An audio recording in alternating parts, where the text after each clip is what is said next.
Hey you all, I hope you guys are having a good evening. I just wanted to get on here and talk about, when you are sharing your testimony or, you are talking about something that God has placed on you to talk about or He's told you to share it. That doesn't mean that you are in a hurtful place. That doesn't mean you have resentment. You're just being obedient to God, and at the time He wants you to post it. And everybody's season is different, so some people may be in that season at the moment, but some people may not be at that season at the moment. But God will still have you post it and talk about certain things that you went through, because you have the wisdom, you already went through it, and you have the revelation of it. So God will have you talk about those things. And that's just like an example from when I had posted that some tests are from God.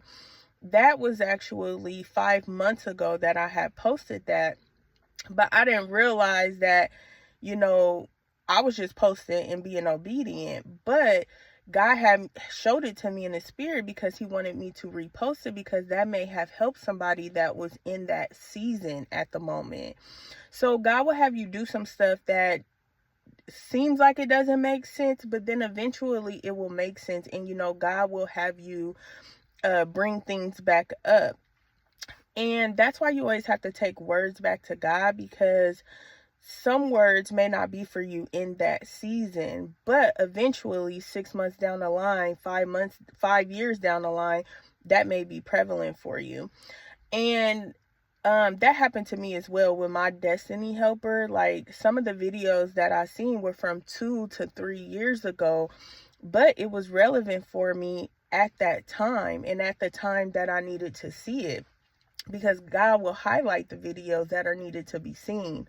So, don't think sharing your testimony or the revelations and wisdom that you get that, you're still in a hurtful place. You're not in a hurtful place. Sometimes those things will help somebody down the line, and you're just sharing your testimony. But that doesn't mean you're resentful. That doesn't mean you're still hurt by anything, because as a child of God, you have already given your burdens to God. You have already given them to Him for Him to handle that, and He has healed you in the process from the things you went through. But the wisdom and the revelation you got, God will want you to talk about those things, because that can eventually help somebody that may go through that eventually. But all right, y'all, I hope y'all have a good evening, and I'll talk to y'all soon.